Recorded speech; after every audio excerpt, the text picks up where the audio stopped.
ሰላም ጤና ይስጥልን የተከበራችሁ ተመልካቾቻችን በዛሬው ፕሮግራማችን በኢፌዴሪ ሕዝብ ተወካዮች ምክር ቤት የፕላን በጀትና ፋይናንስ ጉዳዮች ቋሚ ኮሚቴ ባለፉት 6 ወራት ያከናወናቸውን ዋና ዋና ጉዳዮች አስመልክቶ ከቋሚ ኮሚቴው ሰብሳቢ ከተከበሩ አቶ ደሳለኝ ወዳጄ እንዲሁም የቋሚ ኮሚቴው ምክትል ሰብሳቢ ከሆኑት ከተከበሩ ዶክተር አብርሃም አለማየሁ ጋር ቆይታ የምናደርግ ይሆናል። እስከ ፕሮግራማችን ፍጻሜ አብራችሁን እንድትቆዩ እንጋብዛለን። የተከበራችሁ እንግዶቼ እንኳን በሰላም መጣችሁ። እንኳን በሰላም ቆያችሁ። መልካም እንግዲህ የሕዝብ ተወካዮች ምክር ቤት በህገ መንግስቱ አንቀጽ 55 በተደነገገው መሰረት ህግ የማውጣት አስፈጻሚ አካላትን የመከታተልና የመቆጣጠር የዲፕሎማሲ ስራዎችን እንዲሁም የህዝብ ውክልና ስራዎችን ያከናውናል። ከዚህ አንጻር እንግዲህ በተለይ የክትትልና ቁጥጥር ስራ ቋሚ ኮሚቴዎች ከፍተኛ ኃላፊነት ተሰጥቷቸው እያከናወኑት የሚገኙ ከመሆኑ ጋር ተያይዞ የእናንተ ቋሚ ኮሚቴ ባለፉት 6 ወራት ያከናወናቸው አበይት ጉዳዮች ምን ይመስላሉ? እጅግ በጣም አመሰግናለሁ። ባለፉት 6 ወራት ምንድነው ያከናወናቸው? መጀመሪያ ያደረግነው የ2018 በጀት ዓመት እቅዳቸው ከሀገሪቱ የ10 ዓመት መሪ እቅድ ጋር የተጣጣመ ስለመሆኑ ከሀገሪቱ የመካከለኛው ዘመን የልማትና የኢንቨስትመንት እቅድ ጋር የተጣጣመ ስለመሆኑ እንዲሁም የራሳቸው የተቋማት የራሳቸው በአዋጅ ቁጥር 1263 2014 ስናደራጅ የሰጠናቸው ተግባርና ኃላፊነት አለ። ከሱ ጋር የተጣጣመ መሆኑንና ቋሚ ኮሚቴያችን በየጊዜው ግብረ መልስ እየሰጠ የመጣባቸውን እነዛ ነጥቦች ያካተተ ስለመሆኑ በደንብ እናያለን። ይህን ካየን በኋላ በዚህ ማዕቀፍ ውስጥ አይተን የተሻለ ሆኖ የታቀዱትን ተጠናክረው እንዲቀጥሉ ግብረ መልስ እንሰጣለን። እንዲስተካከሉ የበለጠ አጽንኦት እንዲያገኙ የምንላቸውን ደግሞ አጽንኦት ለመስጠት ጥረት እናደርጋለን። ይሄ መጀመሪያው ሩብ ዓመት ላይ እየሰራ ነው። ሁለተኛው ሩብ ዓመት ላይ የፊት ለፊት መድረክና ሪፖርታቸውን እንደገና የአፈጻጸም ሪፖርት ገምግመን የዚያን የግምገማ ውጤት ግብረ መልስ ነው የምንሰጠው። እንግዲህ ይህንን የፊት ለፊት መድረክም እየጠራን ከገቢዎች ሚኒስቴር ጋር በደንብ ተነጋግረናል። ቀጣይ አቅጣጫዎችን ሰጥተናል። ሌሎችን ደግሞ ሪፖርታቸውን ተቀብለን ሪፖርታቸውን ካየን በኋላ የአፈጻጸማቸውን በጥንካሬም በድክመትም እንዲሁም በቀጣይ ትኩረት የሚያስፈልጋቸውን ለይተን ግብረ መልስ ሰጥተናል። ከዚህ በተጨማሪ የሩቅና የቅርብ መስክ አለን። የነሱን እቅድና አፈጻጸማቸውን ታች ካለው ቅርንጫፍ ጽሕፈት ቤት ለህዝቡ ተደራሽ ነው ወይ ከታችኛው ጋር ይናበባል ወይ የሚለውንም ለማረጋገጥ መስክ መልከታ አድርገናል። ቋሚ ኮሚቴያችን በሁለት ዙር የሩቅ መስክ ምልከታዎችን አድርጓል። ይህን የሩቅ መስክ ምልከታ ቅርንጫፍ ጽሕፈት ቤቶችን ካየ በኋላ የራሱ ቼክሊስት አዘጋጅቶ ተመልሶ መጥቶ ለሁሉም ቋሚ ኮሚቴ ይቀርብና ሁሉም ቋሚ ኮሚቴ ገምግሞ ይህንኑ ግብረ መልስ መልሰን እንሰጣለን። የሩቅ መስክ ብቻ አይደለም፣ እዚሁ ያሉት ተቋማት ላይም እነሱን ጋር ሄደን የከተማ መስክ ነው ስያሜው። እዚህ ያሉ ተቋማትም አፈጻጸማቸውን ግዢ ላይ፣ ጉምሩክ ላይ፣ ሌሎች ተቋማት ላይ በዚሁ በቼክሊስት ተመስርተን ሁሉም ቋሚ ኮሚቴ በተገኘበት አደራጅተን ግብረ መልስ እንሰጣለን። በዛ መንገድ ነው የባለፉት 6 ወር አፈጻጸማችን ስንከታተልና ስንሰራ የቆየ ነው። ቋሚ ኮሚቴው ክትትልና ቁጥጥር በሚያደርግበት ጊዜ ምን ጉዳዮች ላይ ትኩረት አድርጎ ይከታተላል? የኛ ቋሚ ኮሚቴ የሚከታተላቸው የሀገሪቱ የማክሮ ኢኮኖሚክ ተቋማት የሚባሉ ትልልቅ ተቋማት ናቸው። ስለዚህ በአጠቃላይ በሀገሪቱ የኢኮኖሚ እንቅስቃሴን በመደገፍና በመምራት ከፍተኛ ድርሻ ያላቸው ተቋማት ናቸውና ከዚህ ጋር ተያይዞ ተቋማትን በምንከታተልበት ጊዜ በተለይ አፈጻጸማቸውን በምናይበት ጊዜ ከተሰጣቸው ኃላፊነትና ተግባር አኳያ በመንግስት የተቀመጡ ትልልቅ ግቦች አሉ። ስለዚህ እነዚያን ግቦች ከማሳካት አኳያ ባለፉት 6 ወራት ምን አይነት አፈጻጸም ነበራቸው የሚለውን ትኩረት አድርገን የምናይባቸው ጉዳዮች ናቸው። በተለይ እንግዲህ መንግስታችን የሚከተለው አንዱ በተለይ ከገቢ አኳያ የሀገሪቱን ወጪ በራሳችን አቅም ማሸፈን የሚለው ትልቁ የመንግስት አቅጣጫ ነው።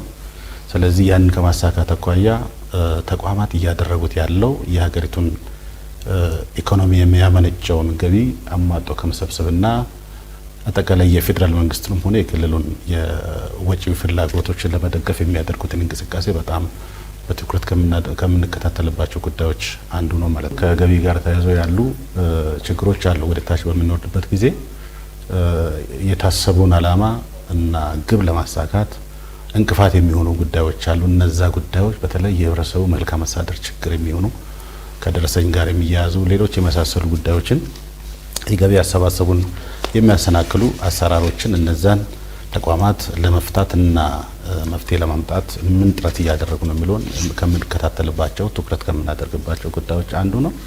ሌላኛው በተቋማትን ስንከታተል ትኩረት የምናደርግባቸው እንግዲህ የመንግስት ሀብት በጣም ውስን ነው። ስለዚህ ያንን ውስን ሀብት በጣም በቁጠባና ለታለመ ዓላማ ብቻ ስለመጠቀማቸው በተለይ ከበጀት ጋር የሚያያዙ ጉዳዮችን የመከታተል የማየት በቁጠባ ለመጠቀም ደግሞ ተቋማት እያደረጉት ያለውን የተለያዩ አሰራሮችንና ስርዓቶችን የመደገፍ የማየት በቴክኖሎጂ የመደገፍ ጉዳዮችን የምንከታተል ነው የሚሆነው ማለት ነውና ከዚሁ ጋር ተያይዞ ሀብት ስንል ገንዘብ ብቻ አይደለም። በተቋማት ላይ የሚገኙ ንብረቶች አሉ፣ የመንግስት ሀብት የምንላቸው። ስለዚህ በተለያየ መንገድ በተቋማት የፈሩ የተፈጠሩ የመንግስት ሀብቶችን ንብረትን የሚይዙበትን መንገድ፣ የንብረት አወጋገድ ስርዓትን፣ ንብረት የሚጠቀሙበትን መንገድ፣ ያንን አጠቃቀማቸውን ደግሞ ከብልሹ አሰራርና ከተለያዩ ችግሮች የጸዳ አድርጎ ለመስራት የሚያስችሉ የቴክኖሎጂ ስርዓቶችን ከመዘርጋት አኳያ የሚሰሯቸውን ስራዎች በጥብቅ የምንከታተላቸው ጉዳዮች ናቸው። ከዚህ በተጨማሪ በተለይ የፌዴራል ኦዲት ግኝት የሆኑ የተለያዩ የአሰራር ችግሮች፣ የበጀት አጠቃቀም ጋር የሚያያዙ ጉዳዮችን እነዚህን ጉዳዮች ተቋማት ምን ያክል እያስተካከሉ እያሻሻሉ የፋይናንስ ስርዓታቸው የሀገሪቱን የፋይናንስና የበጀት አሰራር ተከትሎ የተሰሩ ስለመሆናቸው የምንከታተልባቸው ትኩረት የምናደርግባቸው ጉዳዮች ናቸው። ከዛ ባለፈ ግን በመስክ በተለይ ከምናደርግባቸው ጉዳዮች ትኩረት ከምንሰጣቸው ጉዳዮች ከዚህ ከኮንትሮባንድ ጋር ተያይዘው ያሉ ጉዳዮች ላይ በልዩ ትኩረት ተሰጥቶ የምንሰራ ነው የሚሆነው። ቋሚ ኮሚቴያችን ቼክሊስት ተዘጋጅተን በምንንቀሳቀስበት ጊዜ የሀገራችን የኢኮኖሚ ይሄ ብላክ ማርኬት ወይም ጥቁር ገበያ የሚባል አይነት ንግዱም ስርዓት ላይ ደግሞ እንደዚሁ ፓራሌል የሆኑ ማርኬቶች አሉ። የህጋዊውን የንግድ መስመር የሳቱ ነገር ግን የሀገሪቱ የኢኮኖሚ ላይ ከፍተኛ ተጽዕኖ ሊያደርጉ የሚችሉ ህገወጥ እንቅስቃሴዎችን በተለይ ቦርደር አካባቢ በጉምሩክ ኮሚሽን ተጠሪ የሆኑ በገቢዎችና ጉምሩክ ተጠሪ የሆኑ ተቋማት የሚሰሯቸውን ስራዎች በቅርበት የመከታተል እዛ አካባቢ የሚታዩ የስነ ምግባር ችግሮችን እንዲሻሻሉ እየተወሰዱ ያሉ እርምጃዎችን ይህንን ችግር ደግሞ ከመሰረቱ ለመቅረፍ ደግሞ ህብረተሰቡ ዘንድ የሚሰሩ ስራዎች የግንዛቤ ስራዎች የመሳሰሉትን ከችግሩ ለመውጣት ደግሞ የህብረተሰቡ የሚኖራቸው ሚናዎችና የመሳሰሉትን በቅርበት ተቋማት ይሄን ለመፍጠር እየሰሩ ያሉ ስራዎችን በቅርበት የምንከታተልና በዚህም እንደ ቋሚ ኮሚቴያችን ትልልቅ ውጤቶች እየመጡ ያሉ መሆናቸውን ለማንሳት ነው። ከዛ ባለፈ ግን የአጠቃላይ ተቋማት የምንከታተላቸው ተቋማት አሰራሮቻቸውን ከተለመደው አሰራር ወጥተው ወደ ዘመናዊ ቴክኖሎጂ ለመቀየር የሚያደርጉትን እንቅስቃሴ በቅርበት የምንከታተል ነው የሚሆነው። ለምሳሌ ገቢዎች አካባቢ ያለውን በተለይ አጠቃላይ የገቢ ስርዓቱን ከወረቀት ንክኪ ነጻ ከሰው ንክኪ ነጻ ለማድረግ የሚደረጉ ጥረቶችን የተሰሩ ያሉ ቴክኖሎጂዎችን የምንከታተል ነው። በመሆኑም ትልልቅ ቴክኖሎጂዎች ገቢያቸውን በኤሌክትሮኒክ ዘዴ ከማስታወቅ ጀምሮ ክፍያዎችን በኤሌክትሮኒክ ዘዴ የሚከፈሉበትን ስርዓት እየተፈጠረ ነው ያለውና ከግዢ ጋር ተያይዞ እንግዲህ ትልቁ የሀገር ሀብት ከሚመደብባቸው ጉዳዮች አንዱ የግዢ ነው። ስለዚህ ይህንን አካባቢ ከብልሹ አሰራርና ከሌብነት ንጹህ ለማድረግ የቴክኖሎጂ አጠቃቀም ሁኔታዎች ተጠናክሮ እንዲቀጥሉ ስፔሻሊ ወይም በተለይ የኤሌክትሮኒክ ግዢ ስርዓት የሚባል ወይም ኢጂፒ የሚባል ሲስተም አለ። ስለዚህ ያንን ስርዓት በተገቢው ተግባራዊ ከማድረግና ውጤት እንዲያመጣ ከማድረግ አኳያ የቋሚ ኮሚቴያችን በቅርብ ክትትል የሚያደርግ መሆኑን በተለይ በመስክ ጉብኝቶችና ሪፖርቶችንም ተቀብለን በምንገመግምበት ጊዜ አፈጻጸሞችን ስናይ እነዚህ ነገሮች በዋናነት ትኩረት ሰጥተን የምናይባቸው ዋና ዋና ጉዳዮች መሆኑን ለማንሳት ነው። አመሰግናለሁ። ሌላው ከበጀት ጋር ተያይዞ የመንግስት የሚመድበው ማንኛውም በጀት ለታለመለት ዓላማ መዋል አለበት። ይህንን በመከታተል ረገድ ደግሞ የእናንተ ቋሚ ኮሚቴ ከፍተኛ ኃላፊነት አለበት። ከዚህ ጋር በተያያዘ እናንተ የምትከታተሏቸው ተቋማት የበጀት አጠቃቀም ሁኔታ ምን ይመስላል? ተቋማት የበጀት አጠቃቀምን የሚመለከት ባለፈው አመት በአይነቱ ላይ ያለና እጅግ የተሻለ አመታዊ በጀት አጽድቀናል። ወደ 1.923 ትሪሊየን ነው ያጸደቅ ነው። ይሄ በጀት ለተቋማት የአስተዳደራዊ በጀትና የካፒታል በጀት እንዲሁም የዘላቂ ልማት ግቦችን ማስፈጸሚያ በጀት በሚል የተደለደለ ስለሆነ በዚሁ መሰረት ይሄ በወቅቱ እየተለቀቀ ስራ ላይ እየዋለ ነው ወይ የሚለውን የምናረጋግጠው። ወደ መስክ ስንሄድ በእያንዳንዱ የመስክ መርሃ ግብር ወይም ቼክ ሊስት ላይ የበጀት አጠቃቀም አለ። ብዙ ተቋማት ነው የምናየው ቅርንጫፍ ጽሕፈት ቤት ላይ ያሉት። እነዚህን ስንመለከት እስካሁን በመጣው ፊድባክ ይሄ ዓመታዊ በጀት በየሩብ ዓመቱ ተሸንሽኖ ነው ለስራ የሚቀመጥ። በጀቱ መለቀቅ ያለበት 50% ነው። 50% ኦልሞስት የሁሉም ተለቋል ማለት ይቻላል ሳይጋነን። አንዳንዶቹ እንደውም አለፍ ብሎ እንደ ስራው ባህሪ ወደ 56% ወደዛም የተለቀቀላቸዋል እና አንዱኛ የምናረጋግጠው ለክልሎች፣ ለቅርንጫፎችም፣ ለሚኒስትሮቹ አስፈጻሚ ተቋማት ይሄ በጀት በተደለደለላቸው ልክ በአግባቡ እየተለቀቀ ነው ወይ ነው። ይህንን እስካሁን በበጀት አለቃቀቅ ችግር ገጠመን ብሎ የመጣ ተቋም የለም። መሬት ላይም ስናየው እሱ ነው የሚያረጋግጠው። የተበጀተላቸውን በጀት ነው እያልኩ ያለሁት። የበጀት እጥረት የለው ማለት አይደለም። እንግዲህ አንዳንዶቹ ቀደም ሲል የነበረ ባክሎግ ይኖርባቸውና በጀት ያጥራቸዋል። ለምሳሌ ካፒታል ፕሮጀክት ግንባታ ላይ ዩኒቨርሲቲዎች የቆየ ግንባታ ባክሎግ ያለባቸው አንዳንድ ዩኒቨርሲቲዎች አሉ። እነዚህ የዚህ ዓመቱ በጀት ተለቋል፣ ግን ያው ቢለቀቅም አይበቃንም ብለው ኮምፕሌን የሚያነሱ አሉ። ባረጋግጥ ነው ግን የዚህ ዓመት በጀት እስካሁን መለቀቅ ያለበት ያህል ተለቋል። ይሄ እንግዲህ ለካፒታል በጀት ለመደበኛ በጀት በእኛ ክትትል እሱን ነው የሚያሳየው። እሱን ያለው ከዛ ሌላ የበጀት አጠቃቀሙን በሚመለከት የምንከታተልበት አንደኛው ኦልሬዲ ያው መስክ ላይ በምናገኘውና ገንዘብ ሚኒስቴር በሚሰጠን ሪፖርት ነው አንደኛው መንገዳችን። ሁለተኛው የበጀት አጠቃቀሙ ፕሮፐርሊ እየሄደ ነው ወይ የሚለው የተቋማት የራሳቸው የውስጥ ኦዲት አለ። ከውስጥ ኦዲት ባሻገር በፌደራል ደረጃ የፌደራል ዋና ኦዲተር አለ። ይሄ እንግዲህ የበጀት አጠቃቀሙን የየዓመቱን ኦዲት እያደረገ ለኛ ያሳውቃል።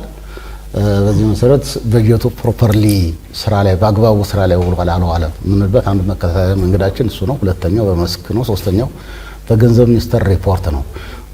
በዚህ ክትትላችን ተቋማት እንዳልኩ ባክሎግ ስላላቸው ብቻ ፕሮጀክቶች አካባቢ ጥያቄ ያላቸው አሉ። እንዲሁም የራሳቸውን ክልላዊ መንግስት የመሰረቱ ተቋማት አንዳንድ በተለያየ ምክንያት የበጀት እጥረት የሚገጥማቸው አሉ።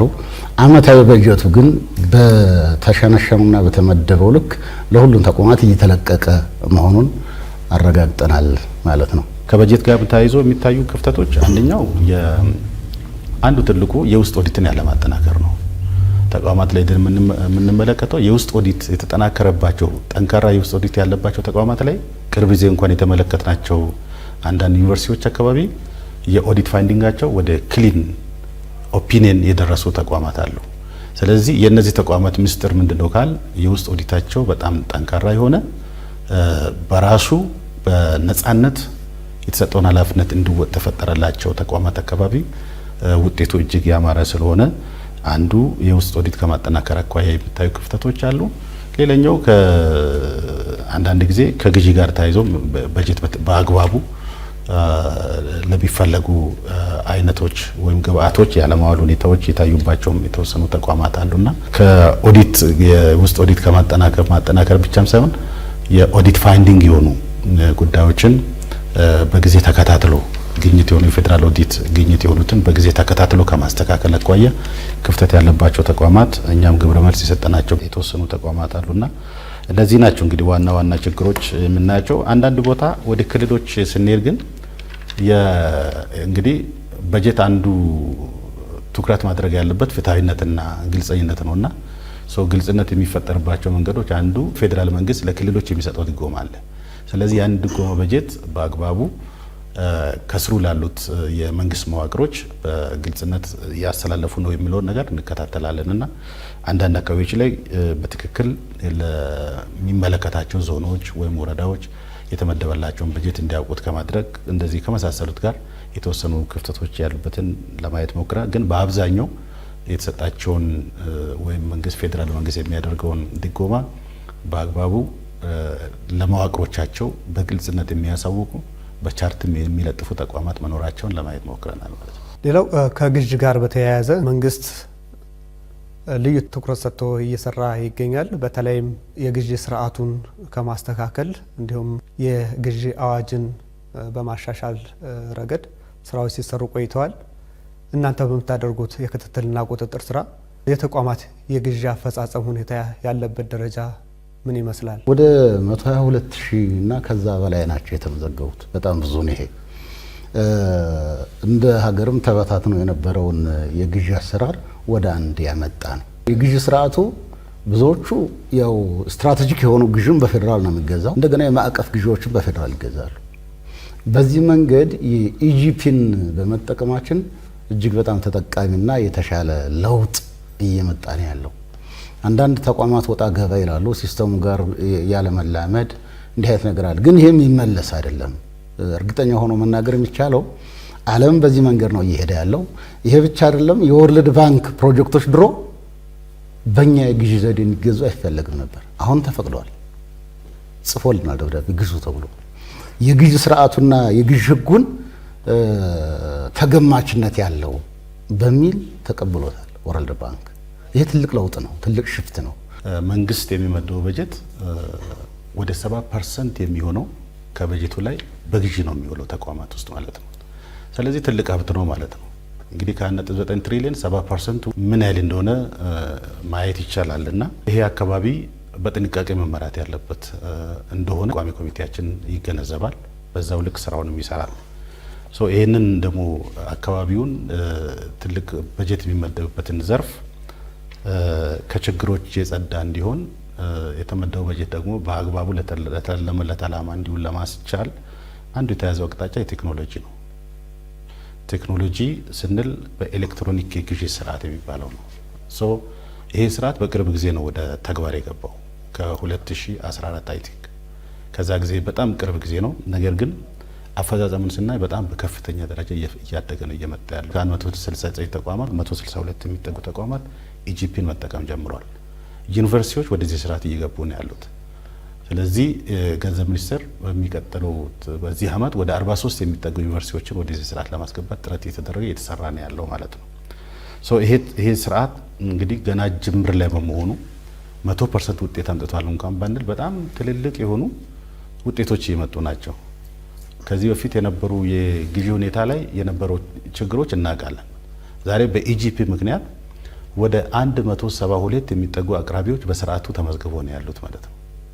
በየቀኑ በ20-30 ሺዎች የሚቆጠሩ ጨረታዎች ይወጣሉ፣ በኢጂፒ ሲስተም ላይ ይወጣል። ስለዚህ ከፍተኛ የሆነ የመንግስት ለሚወጣው ገንዘብ የሚመጥን አገልግሎት የማግኘት ወይም ቫልዩ ፎር መኒ የሚለውን ተግባራዊ ከማድረግ አኳያ ስርዓቱን ደግሞ ከተለያዩ ብልሹ አሰራሮች የጸዳ እንዲሆን ከማድረግ አኳያ ትልቅ ሚና እየተወጣ ነው ያለው። ስለዚህ ተቋማት አካባቢ የምናየው ከዚህ ጋር ተያይዞ አንዱም ሲስተም አዲስ ከመሆኑ ጋር ተያይዞ የግንዛቤ ችግሮች አሉ። በደንብ ተረድቶ የሚሰጠውን ጥቅም እና አገልግሎት በአግባቡ ተገንዝቦ ያንን ስርዓት ከመጠቀም ጋር ተያይዞ ያሉ ክፍተቶች አሉ። መስክም ላይ የተመለከትናቸው አንዳንድ ተቋማት ላይ እነዚህን ክፍተቶች ግብረ መልስ ሰጥተናል። ይህን እንዲያርሙ አቅም ግንባታ ስራዎች መሰራት እንዳለባቸው አቅጣጫም ሰጥተናል። በዚሁ አጋጣሚ ማሳሰብ የምንፈልገው ሌሎችም ተቋማት በመስክም ሄደን ያልተመለከትናቸው ይህን ፕሮግራም የሚከታተሉ ካሉ መድረስ ያልቻልናቸው ተቋማት ምናልባት የእኛን ግብረ መልስ ያልሰጥናቸው ተቋማትም ካሉ ከኢጂፒ ጋር ተያይዞ ወደ ኋላ የምንመለስ አይደለም። ከዚህ በኋላ የኢትዮጵያ የግዢ ስርዓት በኤሌክትሮኒክ ስርዓት የሚቀጥል መሆኑ መገንዘብ ያስፈልጋል። ለዚህ የሚሆን አቅም መፍጠር ያስፈልጋል ማለት አንደኛው የሰው ኃይል ግንባታ ላይ መስራት ነው። ሁለተኛው ለቴክኖሎጂ የሚያስፈልጉ ኢንፍራስትራክቸር ወይም መሰረተ ልማቶች አሉ መፈጠር ያለባቸው መሰረተ ልማት የኮምፒውተር ሊሆን ይችላል። ሌሎች ለዚህ አገልግሎት የሚውሉ የቴክኖሎጂ ግብዓቶች ለተቋማት ትኩረት ተሰጥቶ መሟላት መቻል አለባቸው። ተቋማት በዚህ ዙሪያ ላይ መስራት አለባቸው እና ከዚሁ ጋር ተያይዞ እንግዲህ ተቋማት የሉም ወይ አሉ። ቅድም ባልናቸው ምክንያቶች የተወሰኑ አብዛኞቹ ወደዚህ ገቡ ቢሆንም ይሄ ስርዓት እስከ ክልል መሄድ ያለበት ስለሆነ ክልሎችም ወደ 55 የሚጠጉ ተቋማት በኢጂፒ ላይ እየገቡ የተለያዩ ክልሎች ላይ አሉ። እንደ ክልል አንዳንድ ክልሎች ፋይናንስ ስርዓታቸውን ጭምር ወደዚህ እያስገቡ ያሉበት ሁኔታ አለና ስለዚህ የተወሰኑ አካባቢዎች ላይ አሁንም ክፍተቶች አሉ ከኤጂፒ ውጪ። በእርግጥ የኛም የግዢ አዋጅ 1333/2016 የወጣው አዲሱ የተሻሻለው ከአቅም በላይ በሚሆኑ ምክንያቶች የተወሰኑ ሊሚትድ የሆነ በውስን የሆኑ ጉዳዮችን ሲስተሙ በሚቆራረጥበት ጊዜ ወይም ሲስተሙ አገልግሎት ላይ በማይሆንበት ጊዜ በጣም አስቸኳይ የሆኑ ጉዳዮች በሚኖሩበት ጊዜ እንደዚህ አይነት ሁኔታዎችን ለማየት የሚያስችሉ የተወሰኑ ስርዓቶችን አዋጁ ላይ የተቀመጡ አሉ። ስለዚህ ክፍተቶች አሉ። ያንን ወደፊት እያሻሻሉ መሄድ ይፈልጋል። ሌላው እንግዲህ እንደ ሀገር ልዩ ትኩረት ተሰጥቶት እየተሰራ ያለው ሀገራዊ ወጪን በሀገራዊ ገቢ የመሸፈን ጉዳይ ነው። ከዚህ ጋር ተያይዞ እናንተ የምትከታተሏቸው ተቋማት የገቢ አሰባሰብ ሁኔታ ያለበት ደረጃ ምን ይመስላል? ከገቢ መሰብሰብ አኳያ ያው የገቢ መርሃችን እንግዲህ የሀገራችን የወጪ ፍላጎት በራሳችን ገቢ መሸፈን ነው። በዚህ ሂደት በዚህ ዓመት ሀገር ውስጥ ገቢ በአጠቃላይ ወደ 1.2 ትሪሊየን በቀጥታ የሚሰበሰብ አለን። እርዳታ ብድርና ሌላውን ጨምሮ ወደ 1.5 ትሪሊየን ነው የሚሆነው እና ይህ 1.2 ትሪሊየን ለመሰብሰብ አቅደን ስንንቀሳቀስ በአጠቃላይ የሀገራችን ገቢ ኢኮኖሚው ከሚያመነጨው ከጠቅላላው ጂዲፒ ጋር ሲነጻጸር አሁንም ከፍተኛ ነው ማለት አንችልም። ብዙ ይቀረዋል፣ ብዙ መሰራት አለበት። ይህንን የገቢ ስትራቴጂ ተነድፎ እየተሰራ ነው ያለው። ማክሮ ኢኮኖሚያችን በአጠቃላይ የኢኮኖሚ ማሻሻያው ለውጥ እያመጣና ኢኮኖሚ እያደገ በሄደ ቁጥር ፓራሌል ይህም ገቢያችንም እያደገ የሚሄድ እድል አለው። ስለዚህ ገቢያችን እስካሁን ባለው የ6 ወሩን ብቻ ስንወስድ ወደ 709 ቢሊዮን ነው የተሰበሰበው። ይህ ማለት የኛ ፓርላማ 2014 ስራ ሲጀምር አመታዊ የተጠቃለለ ገቢ የነበረን 306 ቢሊዮን ነው። አሁን ይሄ አመቱ ነው 2014 የነበረ አመታዊ ገቢያችን የሰበሰበው ነው 2014 ላይ። ዛሬ 2018 ላይ በ6 ወር የዚያን ከሁለት እጥፍ በላይ መሰብሰብ ችለናል ማለት ነው። ይሄ ገቢ እንዲያድግ ያደረገው የገቢ አሰባሰብ ስርዓታችን በተቻለ መጠን እሱንም በኤሌክትሮኒክስ የክፍያ ዘዴ እንዲሆን ጥረት እየተደረገ ነው። የተለያዩ የቴክኖሎጂ ፕሮጀክቶች ለምተው ወደ ስራ ገብተዋል። ጉምሩክ ላይም ገቢዎች ሚኒስቴር ላይ እነዚህ የለሙ ቴክኖሎጂዎች ለገቢ መጨመሩ ትልቅ ድርሻ አላቸው። የገቢ ተቋም ሰራተኛው አመራሩ ጠንክሮ ከሚሰራው በተጨማሪ ቴክኖሎጂው በራሱ እያገዘ ነው ያለው። ይሄ ብቻ አይደለም። ገቢያችን ለመጨመር በየጊዜው በቋሚ ኮሚቴያችን እንዲሁም በፓርላማው እየጸደቁ ወጡ ልዩ ልዩ አዋጆች ለዚህ ገቢ ማደግ አስተዋጽኦ አላቸው። የታክስ ማሻሻያ አዋጅ አውጥተናል። የገቢ ማሻሻያ አዋጅ በራሱ አውጥተናል። የቫት ቫልዩ አድ ታክስ ወይም የተጨማሪ እሴት ታክስ ማሻሻያ አዋጆች አውጥተናል። ልዩ ልዩ ያወጣናቸው የገቢ ማሻሻያ አዋጆች በራሳቸው ለዚህ እድገት ለዚህ የገቢ እድገት ትልቅ ሚና አላቸው። እንግዲህ ይህንን ስናደርግ የሀገራችን ገቢ ታክስ ቱ ጂዲፒ ሬሽዮ እያደገ ሊሄድ የሚችልበት እድል ሰፊ ነው። ገቢያችን እያደገ ሲሄድ በዛ ልክ በምናገኘው ገቢ የምንፈልጋቸው ሜጋ ፕሮጀክቶች ከመንግስትና ግል አጋርነትም በራሳችንም መንገድ እየገነባን እየሰራን የሀገራችን እድገት እውን ለማድረግ ከፍተኛ ድርሻ ይኖረዋል ማለት ነው። ለ6 ወር እንደ ሀገር ለመሰብሰብ የታቀደው 640 ቢሊዮን ነው። የተሰበሰበው ግን ወደ 709 ቢሊዮን አካባቢ ነው የተሰበሰበውና ይሄ እንግዲህ በጣም ከፍተኛ እድገት ነው። ከፍተኛ እድገት ነው። እንግዲህ ታስታውሱ እንደሆነ ገና በጀት ሲታወጅ የመንግስትን የሀገር ውስጥን ገቢ እንግዲህ ከብድርና እርዳታ የሚገኘው ገቢ እንዳለ ሆኖ የሀገር ውስጥ ገቢ ብቻ ወደ 1.2 ትሪሊየን ነው ታስቦ የነበረውና ትልቅ ጥያቄ ነበር፣ ይቻላል ወይ አይቻልም የሚል ማለት ነውና ነገር ግን አሁን የ6 ወሩ አፈጻጸም የሚያሳየው ከዛ በላይ መሄድ እንደሚቻል በትክክል ያሳያል። ለዚህ ደግሞ ምክንያት የሆኑት ትልልቅ ምክንያቶች አሉ። አንደኛው የታክሱ ላይ የታክስ ስርዓት ላይ የተደረጉ ምክር ቤታችን ያወጣቸው አዋጆች ናቸው። የሪፎርሙ አካል የነበሩ የተጨማሪ እሴት ታክስ መሻሻል፣ ሌሎች የታክስ አይነቶች ላይ የተደረጉ ማሻሻያዎች ትልቅ ውጤት ነበራቸው። በተለይ የህግ ማሻሻያዎቹ ከዛ አለፍ ሲል ደግሞ በገንዘብ ሚኒስቴርና እንደዚሁም በገቢዎች ሚኒስቴር ደረጃ የወጡ መመሪያዎችና ሌሎች የአፈጻጸም ማንዋሎችም አሉና እነዚህ የታክስ ሪፎርሙ አካል የነበሩ ናቸው። የአሰራር ስርዓቶችን ማሻሻልና ትልቅ ውጤት ያመጡ ናቸው። ሌላኛው የዚህ የዲጂታል ቴክኖሎጂ ነው። ዲጂታል ቴክኖሎጂው ከዚህ ቀደም እንግዲህ የሰውን ንክኪ በነበረ ሰዓት ላይ የነበሩ በርካታ ችግሮችን በተለይ ከስነ ምግባር ጋር ያሉ ጉዳዮችን አስቀርቷል። ድርድሮች የሉም። ያው ፊት ለፊት መነጋገር አንዳንዴ ጥሩ ስለሆነ ምክንያቱም ማህበረሰቡ ስለሚያነሳቸው እነዚህ ነገሮች። ስለዚህ እነዚህ ነገሮች ኦልሞስት ቀዳዳው እየተደፈነ ነው እየመጣ ያለው። ዲጂታል ቴክኖሎጂው ቀደም ስናነሳ እንደነበረው ሲስተም ለሲስተም ነው የሚነጋገረው። ግብር ከፋዩ ቀጥታ ከሲስተሙ ጋር ነው የሚነጋገረው። ከግለሰቦች ጋር ፊት ለፊት የሚነጋገርበት እድል የለም ማለት ነው። እነዚህ ነገሮች ትልቅ ውጤት ያመጡ ናቸው። ቋሚ ኮሚቴያችንም ምክር ቤታችንም ለዚህ ደግሞ ትልቅ ድጋፍ እያደረገ ነው ያለው። ተቋማት አካባቢ በምናደርገው ክትትልና ቁጥጥር ላይ ከምናያቸው ትኩረት ከምናደርግባቸው ጉዳዮች አንዱ የዚህ የቴክኖሎጂ አጠቃቀም፣ የአሰራር ስርዓት ማሻሻያዎች፣ እንደዚሁም የሲቪል ሰርቪስ ሪፎርም ጭምር ትልቅ ውጤት እያመጣ ነው ያለው። እኛ የምንከታተላቸው ተቋማት ለሲቪል ሰርቪስ ሪፎርም ሙከራ ወይም ፓይለት ከተደረጉ ተቋማት ውስጥ ናቸው ተቋማቱ በተለይ ገቢዎች ሚኒስቴር።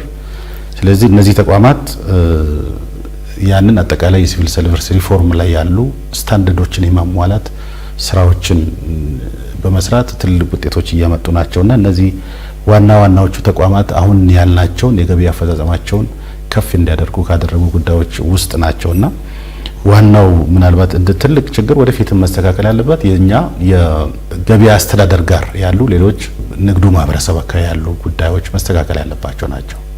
ታክስ የሚከፈለው ግብር የሚከፈለው ለሀገር እድገት ነው። አንድ ሀገር መንግስት እንግዲህ ለህዝቦቹ የሚያስፈልጋቸውን መሰረተ ልማቶችና ሌሎች ጉዳዮችን ማሟላት የሚችለው አሁን ትምህርት፣ ጤና፣ ግብርና የምንላቸው ነገሮች በሙሉ መንግስት በሚያመነጨው ሀብት ነው እነዚህ ነገሮች የሚከናወኑትና ስለዚህ ዋናው ህብረተሰባችን መከታተል ያለበት ሪሊ እኔ የሚከፍለው ግብርና ታክስ ውጤት እያመጣ ነው ወይ የሚለውን ማየት ነው። ትክክለኛ ያልሆነ አሰራሮችን ማስወገድ ይጠበቅብናል ማለት ነው።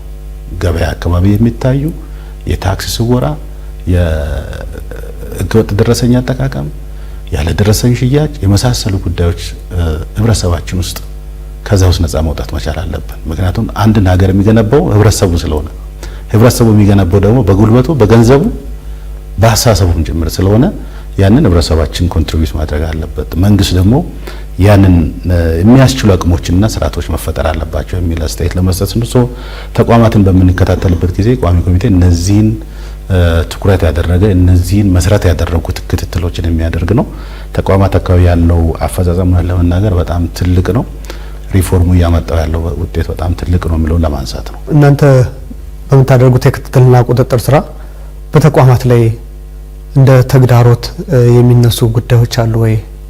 እንግዲህ በክትትልና ቁጥጥር ስራችን ያው በጋራ ሄደን አይተን ከመጣን ነው በጋራ እየገመገምን የምንሰጣቸው ግብረ መልሶች አሉ።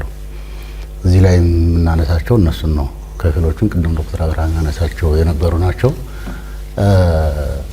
ገቢን ማሳደግ እና ዘላቂ የገቢ አቅም ማሳደግ ለዚህ ሀገር ትልቅ ነገር ነው። የሀብት አጠቃቀማችንን ጭምር ማዘመን ትልቅ ነገር ነው እና ትኩረት የሚደረግባቸው አሉ። አሁንም አንደኛው የኮንትሮባንድ ንግድ አለ። ይህንን ሀገራዊ የሆነ የሚቆጣጠር የቅንጅትና የጋራ ግብረ ኃይል አለ። ያ ተጠናክሮ እንዲሰራ ያስፈልጋል።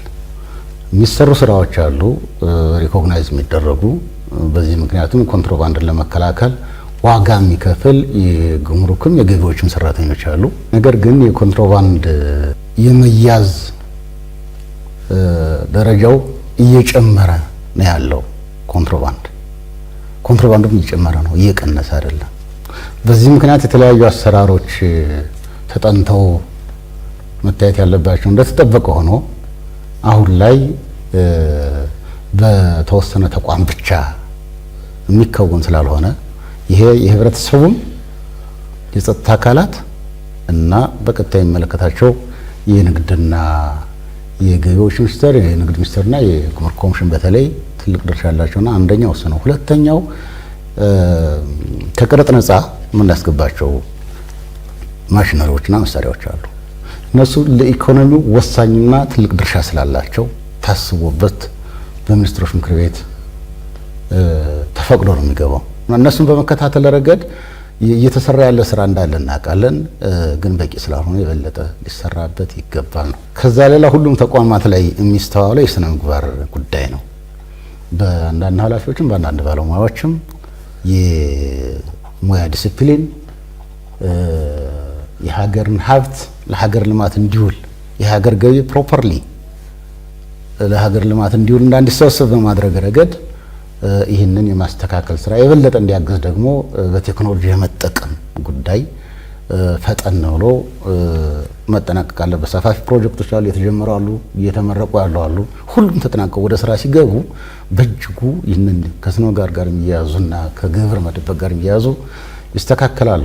ከዛ ሌላ እንግዲህ ቅድም ያየነው ይሄ አሁንም ደረሰኝ ማጭበርበር፣ ግብር መሰወርና መደበቅ፣ ይሄ ህብረተሰቡ የሚከፍለው ግብር ለራሱ ልማት ነው። ይህንን ተገንዝቦና አውቆ ግብሩን መክፈል አለበት።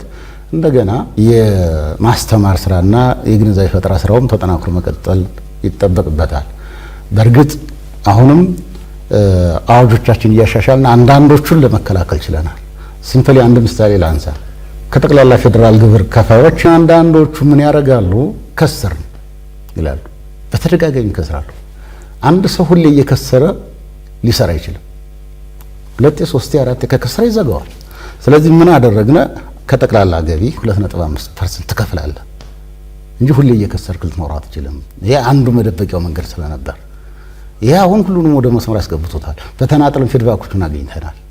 እንዲህ አይነትና ከደረሰኝ ጋር የተያያዙትንም በአዲስ መልክ ገቢዎች ሚኒስቴር አስተካክሎ አዲስ ህትመትም ይሄ ለማጭበርበር የማይመች ደረሰኝ እያተመነ ያለው እና አሰራሮችን እያስተካከል ቴክኖሎጂን እያጠናከርን መሄድ ይጠበቃል ነው አንዱ። ከዛ ተቋማት አኳያ ከጠቅላላ ግዥ አኳያ የተያዘውን ቅድም የተጠቀሳለ ኢጂፒ ላይ ወደ ኋላ አይመለስም።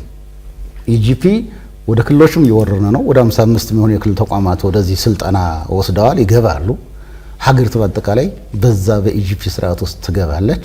ስለዚህ የግዥ ስርዓታችንም አይመቸንም፣ ተቸግረናል የሚሉ ተቋማት አሉ። ስልጠና ይሰጣቸዋል፣ ማኑዋል ይዘጋጅላቸዋል። ስለዚህ በዛ መሰረት የሚታወቅ የማይመቸው ካለ ራሱን የቻለ የግዥ መመሪያ ይወጣለታል፣ እያወጣንም ነው።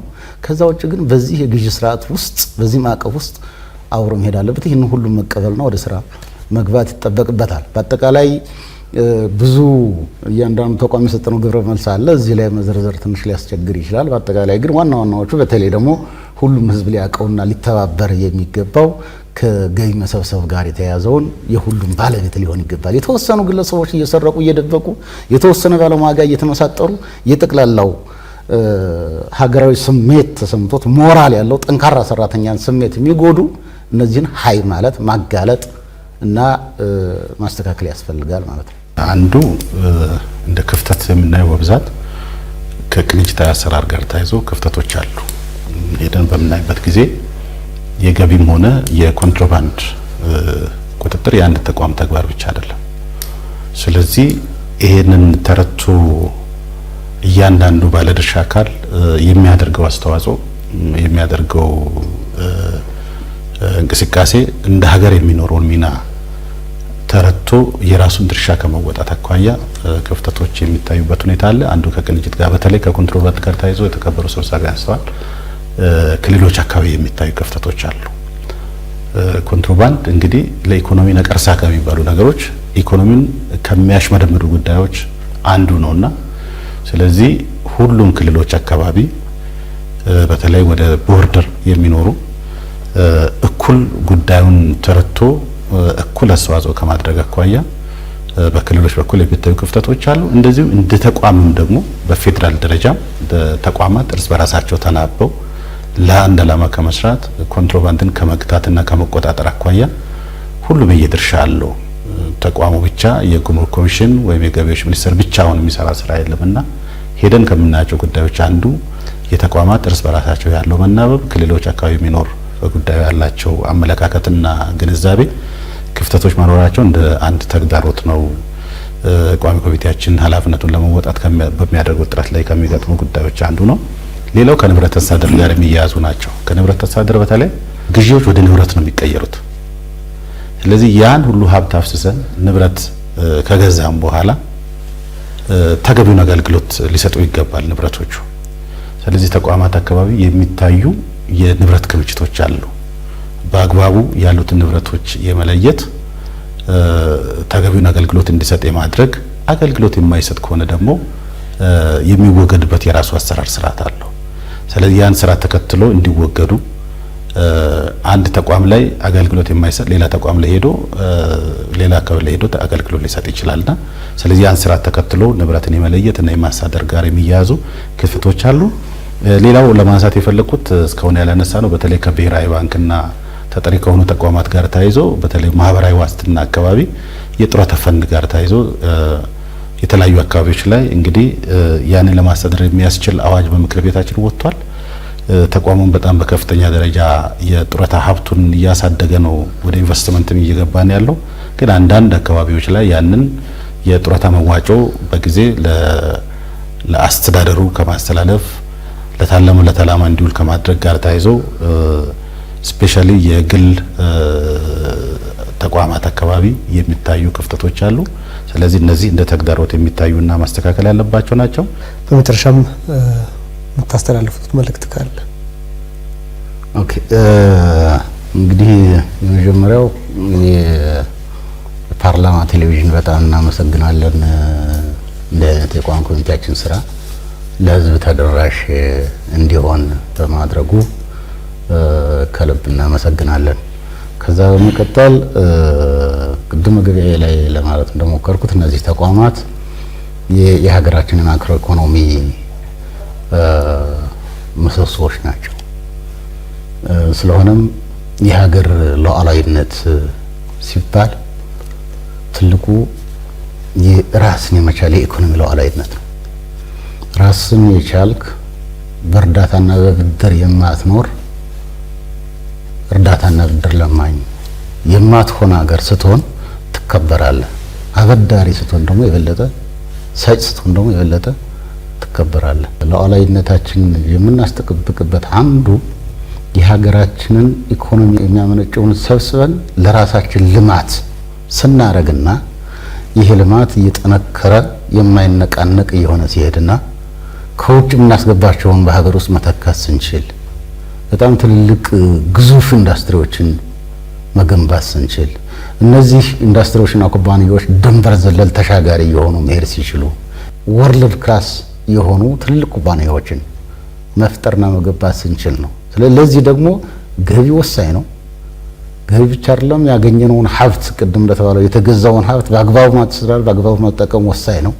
ከሁሉ በላይ ኢኮኖሚው የሚያመነጨው ሀብት መልሶ ባላስፈላጊ መንገድ እንዳይበላ ጥንቃቄ ማድረግና በፈቃደኛ ላይ የተመሰረተ የግብር አከፋፈል፣ ሀብትን መደበቅን ማስወገድ፣ ቴክኖሎጂን ማዘመን ኢትዮጵያዊ የሆነ ሁሉ በሙሉ ለዚህ ኢኮኖሚ የራሱን ድርሻ የሚያበረክት ጠንካራ ሆኖ በመተባበር በጋራ ችግሮችን እየፈታን እየተጋገዘ መሄድ የምንችል እንድንሆን ያው ኮንትሮባንድ መያዙም ላይ ሌሎችም ላይ በአጠቃላይ ገቢ አሰባሰብ ላይ ሁሉም ላይ የየድርሻውን እንዲወጣ ማሳሰብ ብቻ ነው የምፈልገው። ቀደም ብዬ የተወሰኑትን ለማንሳት ሞክሬያለሁ።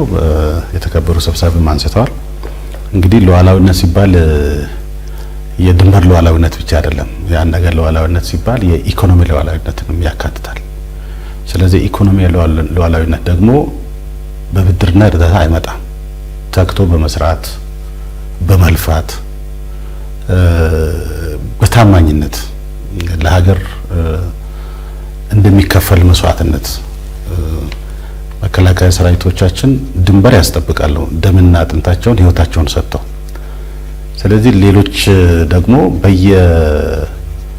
በየድርሻችን ደግሞ መስዋዕትነት መክፈል አለብን ማለት ነው። ትንሹ መስዋዕትነት በነገራችን ላይ ካገኘነው ላይ ወይም ሰርተን ከምናገኘው ላይ ለልጆቻችን የምናስተላልፋትን ሀገር የተሻለች ሀገር አሁን እንኳን በቅርቡ ባለፉት ለውጥ ዓመታት የተሰሩትን ብንመለከት አሁን እንደ ቀላል ቢታዩ አይደለም አይደለ? አዲስ አበባን ማየት ይቻላል። ሌሎች የክልል ከተሞቻችንን ማየት ይቻላል። ኢኮኖሚው ላይ እየተፈጠረ ያለውን ነገር ማየት ይቻላል። መልፋት፣ መትጋት፣ ታማኝነት አሁን በሀገር ደረጃ የምናያቸውን የሚታዩ የሀገሪቱን ታሪክ የኛ ታሪክ በተለይ ከኢኮኖሚ ጋር ተያይዞ ያለው ታሪክ ጥሩ አይደለም። ሌላኛው የጀግንነት ታሪኩ እንደተጠበቀው ነው። ይሄ የምናስቀጥለው ታሪካችን ነው። ስለዚህ በኢኮኖሚ ደግሞ ያለን ታሪካችን ጥሩ አይደለም። ይሄ ነው መስተካከል ያለበት። ይሄ የሚስተካከለው ደግሞ አንዳንድ ጊዜ ለራሳችን የተጎዳን ለሚቀጥለው ትውልድ በመስራት ነው የሚሆነውና እዚህ አካባቢ በተለይ የኢኮኖሚ ላይ የሚኖረን ሚና በጣም በታማኝነትና በንጹህ ልቦና በንጹህ እጅ መምራት ከቻለ ትልቅ ውጤት ሊመጣ ይችላልና ሁሉም ለዚህ ደግሞ ትልቅ አስተዋጽኦ ማድረግ አለበት። ሌላ ተቋማት አካባቢ ቅድም ስናነሳ የነበረው ከመንግስት በጀት አያያዝ ጋር ከንብረት አጠቃቀም ጋር ያሉ ክፍተቶችን ወደፊት እያረምን መሄድ አለብን። እያንዳንዱ የምናወጣት ገንዘብ እያንዳንዱ የምንጠቀማት ንብረት ተገቢውን ቫልዩ ተገቢውን አገልግሎት ሊሰጥ ይገባል ማለት ነው። ሚባክን ነገር መኖር የለበትም። ገና እያደገች ያለች ሀገር ናት። ገና በእድገት ላይ ያለ ነገር ናት። ብዙ ጥረቶች ይኖሩብናል። ስለዚህ ያለውን ደግሞ በቁጠባ ያልተጠቀመ ሰው መለወጥ አይችልም ወይም ሀገር ማደግም አይችልምና ስለዚህ ያለውን በቁጠባ መጠቀም ስርዓቶቻችን ማዘመን ይጠበቅብናል። በተለይ ተቋማት አካባቢ የመንግስት አሰራርን በጣም ዘመናዊ በሆነ ከችግሮች በጸዳ መልኩ መምራት መቻል አለብን። ባለሙያዎችም ሆን ተቋማትን የምንመራ ኃላፊዎች በዛ አንደርስታንዲንግ እንደመሩ እናውቃለን። ነገር ግን አልፎ አልፎ ክፍተቶች የሚታዩ በመሆናቸው ይህንን የማረም የማስተካከል ስርዓት የመዘርጋት ተቋም የገንባት ስራዎች መሰራት አለባቸው። በተለይ ከቴክኖሎጂ ጋር ያለው ጉዳይ በተለይ ለገቢዎችና ጉምሩክ ወይም እንደዚሁ ለኢኮኖሚ ዘርፎች ትልቅ ሚና ያላቸው በመሆኑ አጠቃላይ አገልግሎታችንን ወደ ዲጂታልና ወደ ቴክኖሎጂ መቀየር ስራዎች ላይ ልዩ ትኩረት ሰጥተን ብንሰራ የምናነሳቸውን ችግሮች በቀላሉ መቅረፍ እንችላለን። ለመንግስት ሀብት ደግሞ ተገቢውን አገልግሎት እንዲሰጥ ማድረግ የሚችል መሆኑን እና ይህንን ሀሳብ ለማስተላለፍ ነው። አመሰግናለሁ። ስለነበረን ቆይታ ከልብ አመሰግናለሁ። በቀጣይም የተሳካ ጊዜም እንደሆነላችሁ እመኛለሁ። አመሰግናለሁ። እናመሰግናለን። ውድ ተመልካቾቻችን ፕሮግራማችን የተከታተላችሁትን ይመስል ነበር። በሌላ ፕሮግራም እስከምንገናኝ ከቀሪ የኢቲቪ ፓርላማ ፕሮግራሞች ጋር መልካም ቆይታ